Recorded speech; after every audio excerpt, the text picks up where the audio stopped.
नमस्कार प्यारे बच्चों, मैं गवर्नमेंट भोज गर्ल्स हायर सेकेंडरी स्कूल धार से श्रीमती भावना कौशल। आज हम सब्जेक्ट केमिस्ट्री के अंतर्गत पढ़ेंगे केमिकल काइनेटिक्स। आज का टॉपिक है केमिकल काइनेटिक्स। तो लेट स्टार्ट करते हैं। सबसे पहले हम देखेंगे अध्ययन के मुख्य बिंदु। पहला है परिभाषा, दूसरा है प्रकार, तीसरा है अभिक्रिया वेग की परिभाषा, चौथा है सूत्र, पांचवा समीकरण निकालने एवं लिखने की विधि, छठा उदाहरण, सातवां अभिक्रिया की ताक्षणिक दर, सूत्र लिखने की विधि, उदाहरण, और आठवां है कारक। सबसे पहले परिभाषा। रासायनिक बल गति की परिभाषा। रासायनिक बल गति की रसायन शास्त्र की वह शाखा है जिसके अंतर्गत रासायनिक अभिक्रिया की गति के मापन के आधार पर उनकी क्रियाविधि का अध्ययन किया जाता है। काइनेटिक्स शब्द ग्रीक भाषा के काइनेसिस शब्द से इसकी उत्पत्ति हुई है, जिसका अर्थ है गति। गति मीन्स मोमेंट।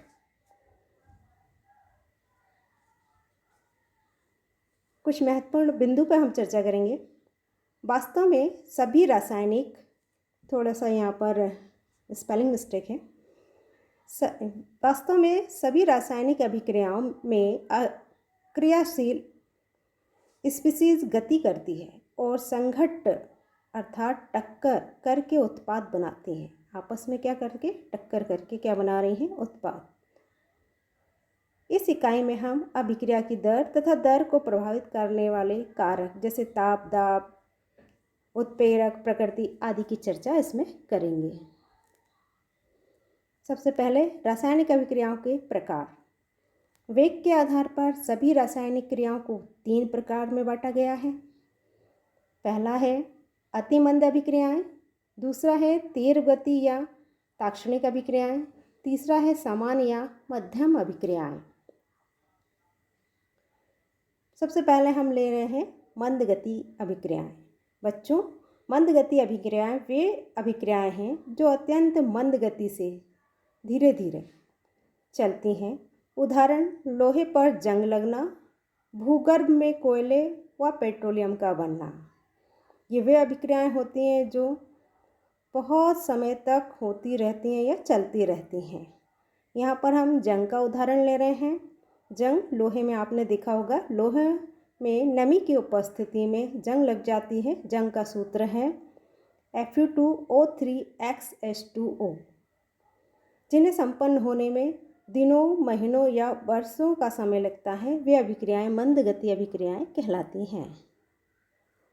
ये इसका एक डायग्राम है।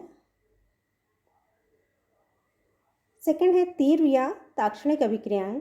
वे अभिक्रियाएं जो अत्यंत तीव्र गति से होती हैं, जैसे सिल्वर नाइट्रेट विलयन में सोडियम क्लोराइड विलयन मिलाने पर सिल्वर क्लोराइड का सफ़ेद अवक्षेप तुरंत प्राप्त होता है। यह अभिक्रियाएं पलक झपकते ही 10 की पावर देखें तो -14 से 10 की पावर -12 दे रखी है। मतलब 1 सेकेंड को कितने से भाग दे दें? 10 की पावर -14 या 10 की पावर -12 से। तो वो जो समय होगा, सबसे छोटा समय का अंश, वो उतनी तीव्रता से होती है वो गति। वो तीव्र अभिक्रियाएं कहलाती हैं। उदाहरण हम देख लिया है, सिल्वर नाइट्रेट का लिया है। AgNO3 और NaCl मिलकर बना रहा है सिल्वर क्लोराइड और सोडियम नाइट्रेट का हमें सफ़ेद अवक्षेप तुरंत प्राप्त होता है। ये अभिक्रिया तीव्रता से होती है या ताक्षणिक होती है, इंस्टेंट होती है। एक और उदाहरण देखें, barium chloride plus H2SO4 BaSO4 बना रहा है और 2 अणु HCl के निकल रहे हैं। यह अभिक्रिया आयनिक होती हैं। पहले बेरियम 2+ प्लस बनाता है, टूटता है क्लोराइड आयन में, और इसी तरह H2SO4 भी टूटेगा धन और ऋण आयन में। बाद में बेरियम पॉजिटिव सल्फेट नेगेटिव से क्रिया करके बेरियम सल्फेट बनाएगा और HCl यहाँ पर निकल जाएगा, इसका सफ़ेद अवक्षेप प्राप्त होगा।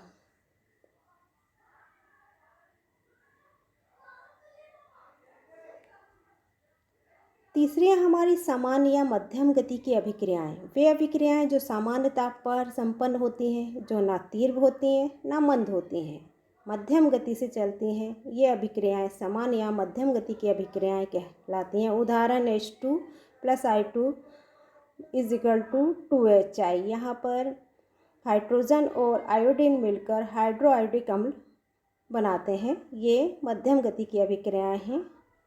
अन्य उदाहरण देखें। उदाहरण एस्टर का जल अपघटन। यहाँ एथिल एसीटेट का जल अपघटन करने पर हमें एसिटिक अम्ल और एथिल अल्कोहल प्राप्त होता है। मध्यम या सामान्य गति की अभिक्रियाएं वे अभिक्रियाएं होती हैं जो मापन योग्य होती हैं, जिनका हम केमिकल काइनेटिक्स के अंतर्गत अध्ययन करते हैं मुख्य रूप से। नेक्स्ट है परिभाषा। अभिक्रिया के वेग की परिभाषा। इकाई समय में किसी अभिकारक या उत्पाद की सांद्रता में जितना परिवर्तन होता है उसे अभिक्रिया का वेग कहते हैं। दूसरी परिभाषा देखें। किसी रासायनिक अभिक्रिया का वेग या दर इकाई समय अंतराल में अभिकारक, रिएक्टेंट अथवा उत्पाद मीन्स प्रोडक्ट की सांद्रता में परिवर्तन के बराबर होता है। सूत्र देखें। अभिक्रिया की दर का सूत्र। अभिक्रिया की दर को हम देते हैं r से। सूत्र इसका होता है अभिकारक या उत्पाद की सांद्रता में परिवर्तन बटे अभिक्रिया में लगा समय। यहाँ हम देखते हैं क्रियाकारक। क्रियाकारक को इंग्लिश में देते हैं रिएक्टेंट या R से। क्रियाकारक में की सांद्रता में कमी होती है, इसको हम देते हैं माइनस साइन से। CNA हमारी क्या है? सांद्रता या सक्रिय मात्रा। क्रियाकारक आपस में क्रिया करके बनाते हैं उत्पाद। उत्पाद मीन्स प्रोडक्ट। प्रोडक्ट को देते हैं P से। उत्पाद में वृद्धि होती है, इसलिए हम इसे प्लस या पॉजिटिव के साइन से देते हैं। काय में वृद्धि होएगी? C में। CNA हमारी क्या है रहेगी? सांद्रता या सक्रिय मात्रा।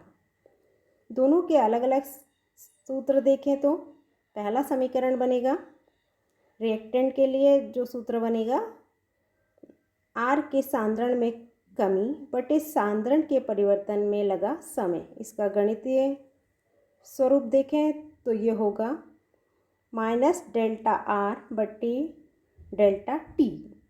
यहाँ हम डेल्टा शब्द का प्रयोग कर रहे हैं।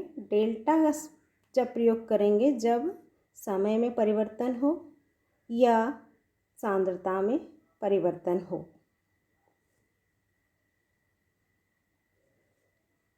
उत्पाद के लिए सूत्र देखें तो उत्पाद प्रोडक्ट P में वृद्धि होती है।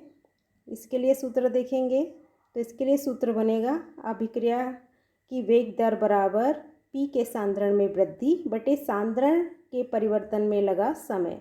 गणितीय सूत्र देखें तो plus delta P upon delta T या डेल्टा P कोष्टक में लेंगे से बटे डेल्टा T।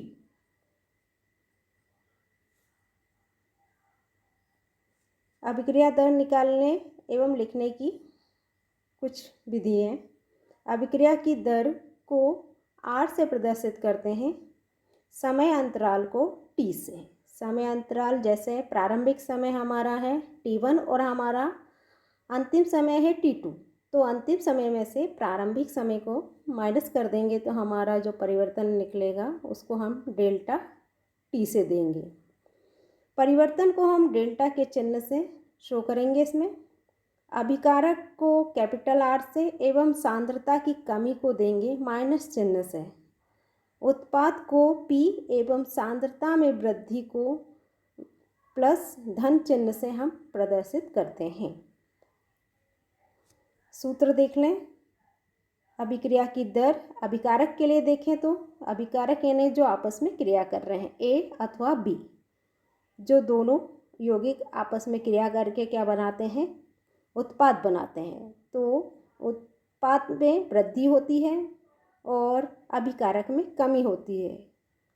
तो यहाँ पर अभिकारक ए अथवा बी की सांद्रता में कमी बटे समयांतराल बराबर माइनस डेल्टा आर कोष्टक के अंदर बटे डेल्टा टी, अथवा इसी तरह समीकरण हम देंगे उत्पाद के साथ।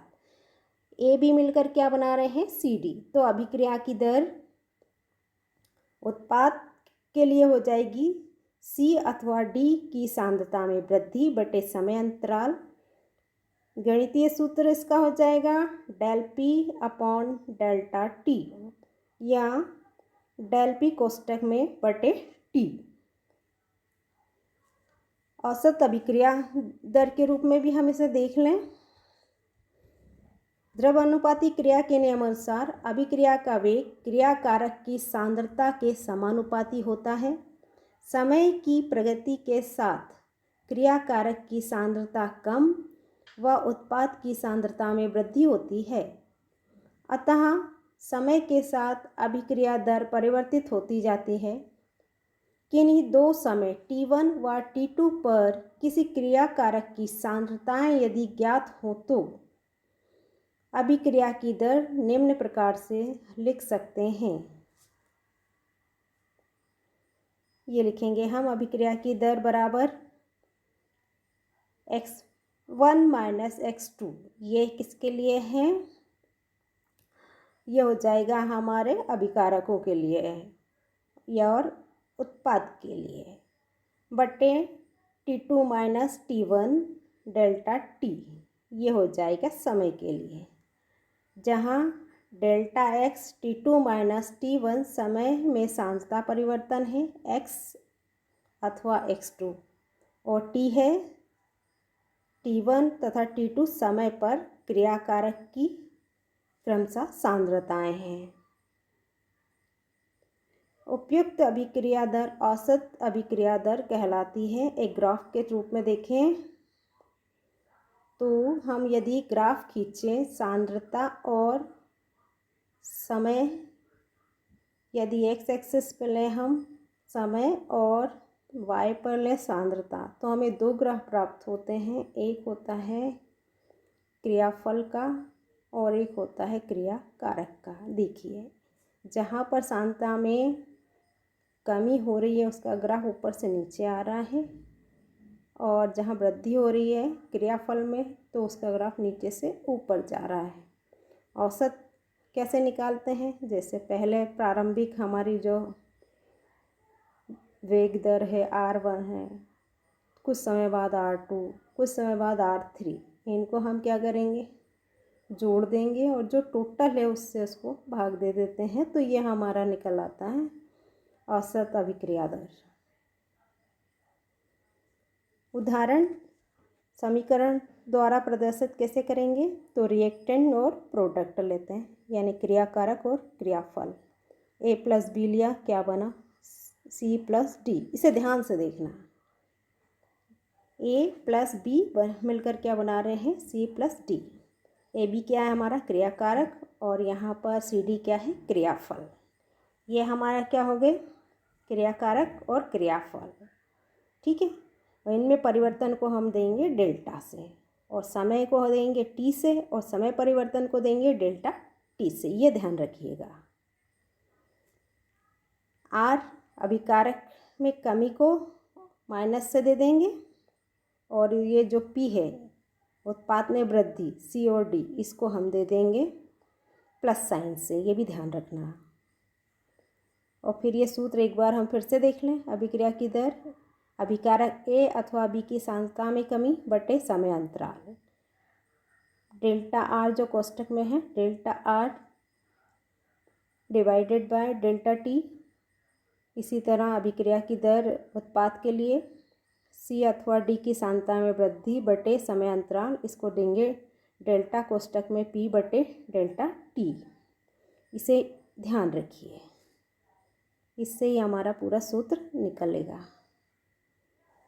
समीकरण लिखना सीखेंगे अब हम। जब अभिकारक एवं क्रियाकारक दोनों समान रस समीकरण मिति यानी स्टोइकियोमेट्रिक होते हैं तो हम किस तरह से लिखेंगे? जो सूत्र था उसी का प्रयोग करेंगे। अभिक्रिया की दर अभिकारक ए बी की सांद्रता में कमी बटे समय अंतराल, और अभिक्रिया की दर उत्पाद के लिए सी अथवा डी की सांद्रता में वृद्धि बटे समय अंतराल del P upon delta T. इस रस समीकरण मिति होने पर उदाहरण देती हूँ मैं आपको। ए प्लस बी मिलकर क्या बना रहे थे? सी प्लस डी बना रहे थे। तो उसके लिए हम इस तरह से समीकरण में रख देंगे। जहाँ पर ए है तो उसको रखेंगे कोष्टक में और उसके आगे लगाएंगे डेल्टा। कैसे भाग देंगे? डेल्टा टी से। यहाँ पर सांद्रता में कमी हो रही है तो चिन्ह आएगा माइनस का। ठीक इसी तरह बी के लिए रखेंगे, बी को कोष्टक में रखेंगे, आगे डेल्टा लगाएंगे और कैसे डिवाइड करेंगे? डेल्टा टी से। सांद्रता में कमी है तो माइनस से देंगे, और इधर देखेंगे सी और डी के लिए ये उत्पाद है तो सी और डी डेल्टा सी कोष्टक के अंदर इसको डिवाइड करेंगे डेल्टा टी से, यहाँ प्लस का साइन आएगा। और ठीक ऐसे ही डी कोष्टक में डेल्टा टी बटे डेल्टा टी, यहाँ भी प्लस का साइन आएगा। ये जब अभिकारक और उत्पाद कैसे हों? समान, एक जैसे हों, समान रस समीकरण मिति में हो, इसका स्टोइकियोमेट्रिक हो, तो इस तरह से समीकरण लिखा जाएगा।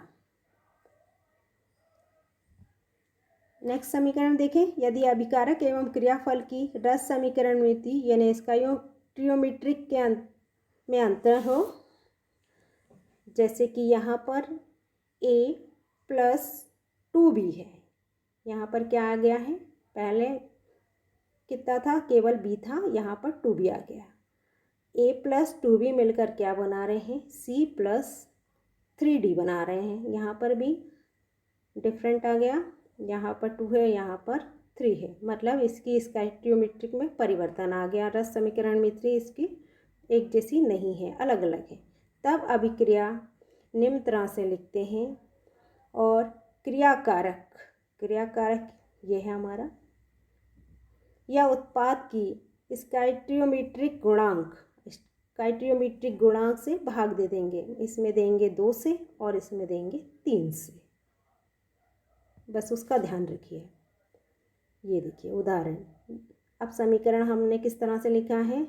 दर बराबर minus delta A upon delta T बराबर माइनस, यहाँ पर हमने कितने से भाग दे दिया है? कितने से गुणांक से भाग दिया है? 2 से दे दिया है। Minus 1 delta T B upon 2 delta T बराबर प्लस डेल्टा सी कोष्टक के अंदर बटे डेल्टा टी, और यहाँ पर उत्पाद में गुणांक कितना है? 3, यहाँ पर हम 3 से भाग दे रहे हैं, प्लस 1 डेल्टा कोष्टक में डी बटे 3 डेल्टा टी। इस तरह से जब स्टोइकियोमेट्रिक में अंतर हो तब इस तरह से हम लिखते हैं, 2 तरह से लिखते हैं।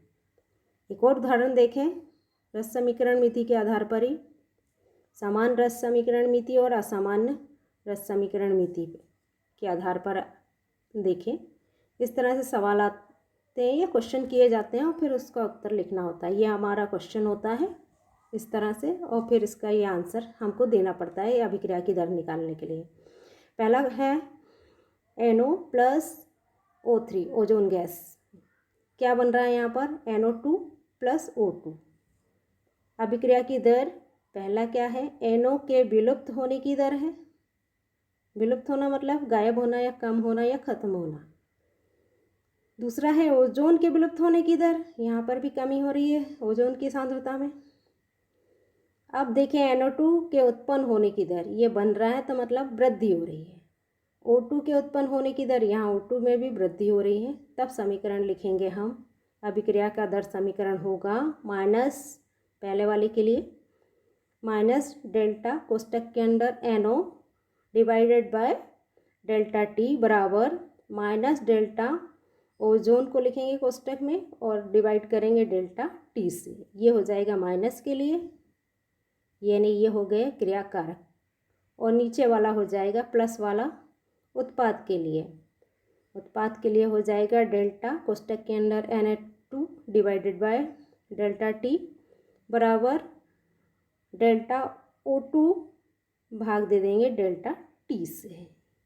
ये हो जाएगा सामान्य के लिए। कैसे हैं ये सब? एक एक एक एक हैं। यहाँ पर देखें तो यहाँ H2 प्लस I2 क्या बना रहे हैं?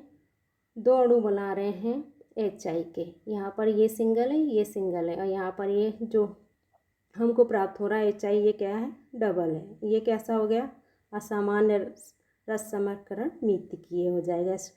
इसकी स्टोइकियोमेट्रिक में अंतर है, तो इसका जो गुणांक है 2, इससे इसको डिवाइडेड कर देंगे तो इसका दर समीकरण निकल आएगा। अभिक्रिया की दर बराबर माइनस डेल्टा कोष्टक के अंदर H2 अपॉन डेल्टा T बराबर minus delta I2 upon delta T बराबर ये देंगे उत्पाद को 1 डेल्टा HI ब्रैकेट के अंदर, और इसको गुणांक 2 है तो 2 से भाग दे देंगे डेल्टा T। इस तरह से इसके समीकरण निकाल लिए जाते हैं और आसानी से आप इसको हल कर सकते हैं। एक और उदाहरण देखेंगे हम इसके आगे।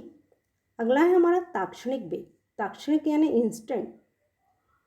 रासायनिक अभिक्रियाओं में अभिकारक अथवा क्रियाफलों की आणविक सांद्रताएं हमेशा परिवर्तित होती रहती हैं, इसलिए किसी क्षण विशेष पर अभिक्रिया दर को अभिकारकों या उत्पाद की मात्रा में हुए परिवर्तन में लगे समय से भाग देकर ज्ञात नहीं किया जा सकता है। किंतु यदि यह माने कि अत्यंत सूक्ष्म समय अंतराल में बहुत ही कम समय के लिए dt दर अपरिवर्तित है तथा dx क्रियाकारक उत्पादों में परिवर्तन होता है, तो उस क्षण अभिक्रिया की दर जो होगी वो इस तरह से होगी। ये देखिए dx अपॉन dt, dt 0 की ओर अग्रसर है, बहुत लघु समय के लिए है ये। तो ये जो डेल का निशान है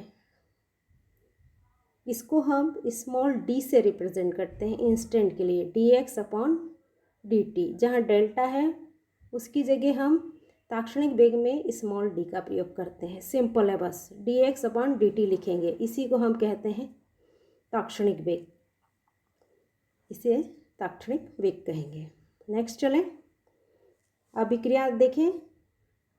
अभिक्रिया की ताक्षणिक दर निकालने के लिए एक समीकरण ले रहे हैं। अभिक्रिया है ये, R क्या है? रिएक्टेंट है, अभिकारक है, और P क्या है? प्रोडक्ट है, मतलब उत्पाद है। तो क्या होगी? माना कि किसी अभिक्रिया में लघु समयांतराल dt में सांद्रता में लघु परिवर्तन dx है, अतः इसको निम्न तरह से लिख सकते हैं, जैसा कि पहले बताया, R बराबर डेल R कोष्टक में बटे डेल्टा T। इसको हम लिखेंगे जब 0 की ओर अग्रसर है। नीचे देखें हम इंस्टेंट में इस तरह से लिखेंगे माइनस d, और कोष्टक में वही R है और नीचे डेल्टा T की जगह dt है। ये हम लिखेंगे किसके लिए? ये हम लिखेंगे रिएक्टेंट के लिए या अभिकारक के लिए। और प्रोडक्ट के लिए लिखेंगे तो जहाँ डेल्टा R था वहाँ पर प्रोडक्ट के लिए P आ जाएगा, डेल P बटे डेल्टा T, और यहाँ पर डेल्टा की जगह हम स्मॉल d का उपयोग करेंगे, d स्मॉल और कोष्टक में P बटे dt। माना कि किसी अभिक्रिया में लघु समय अंतराल dt में और सांद्रता में लघु परिवर्तन है, तब इस तरह से हम ये लिखेंगे। अतः इंस्टेंट के लिए हमारा समीकरण फाइनली क्या होगा, dx/dt। अन्य उदाहरण देखें, NO2 प्लस CO मिलकर बनाते हैं CO2 और NO। इस गैसीय अभिक्रिया में क्रिया कारक एवं उत्पाद एक ही रस समीकरण मिति अनुपात में हैं, इसलिए क्रिया कारक की दर के N2 अथवा CO के लुप्त होने, खत्म होने की दर अथवा CO2 और NO के बनने की दर के आधार पर इसे ज्ञात किया जा सकता है। बहुत ही सिंपल है। क्या करोगे, हर जगह क्या लगाओगे, स्मॉल डी लगाओगे, है ना। स्मॉल डी और कोष्टक में जो भी है NO2 है, इस तरह से क्रिया की दर बराबर माइनस स्मॉल डी लगाया और कोष्टक में क्या लिखा, NO2/dt।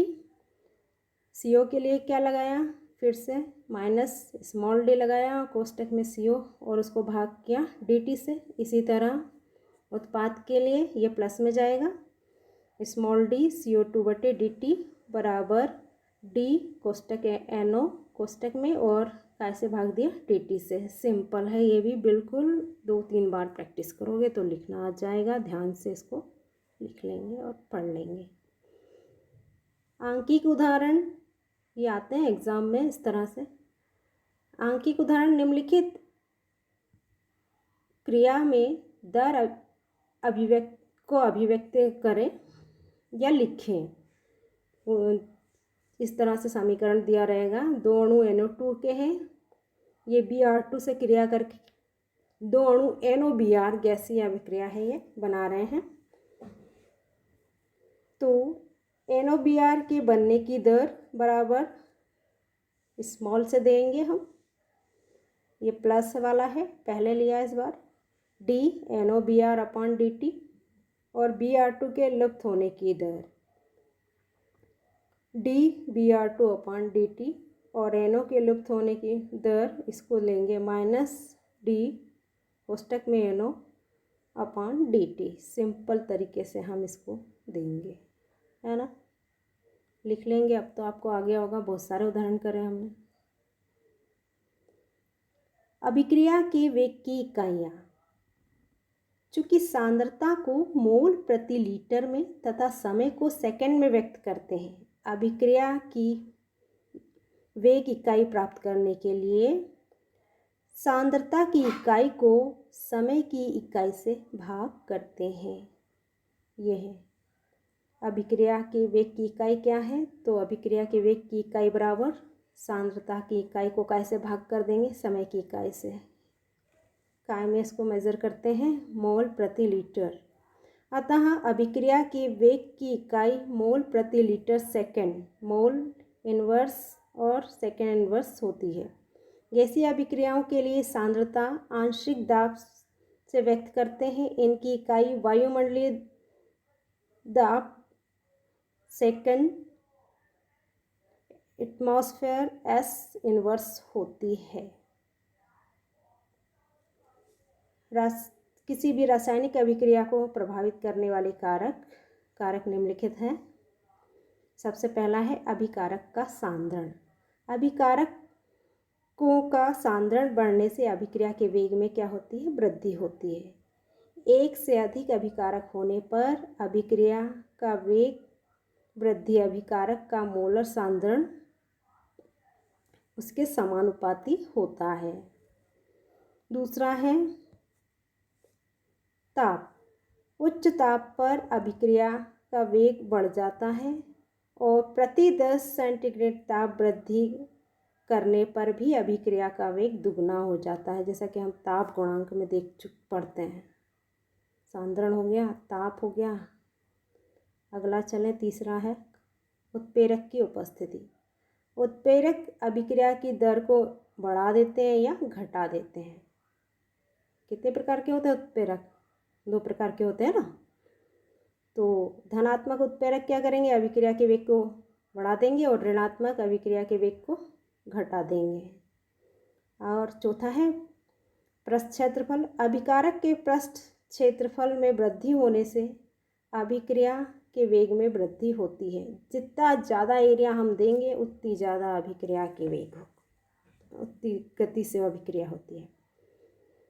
5वां है दाब। दाब वृद्धि से गैसों का आयतन कम हो जाता है व सांद्रता में वृद्धि हो जाती है।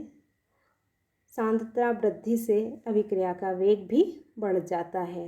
उत्प्रेरक हो गया, पृष्ठ क्षेत्रफल हो गया, दाब हो गया। अब हम देखेंगे इससे संबंधित प्रश्न। पहला है अभिक्रिया दर की परिभाषा, सूत्र लिखिए। दूसरा है ताक्षणिक वेग की परिभाषा, उदाहरण सहित लिखिए। तीसरा है निम्न अभिक्रिया की ताक्षणिक दर निकालिए। चौथा है अभिक्रिया कितने प्रकार की होती हैं। पांचवा अभिक्रिया की दर को प्रभावित करने वाले कारक लिखिए। अच्छे से प्रैक्टिस कर लीजिए। धन्यवाद। Thanks for watching.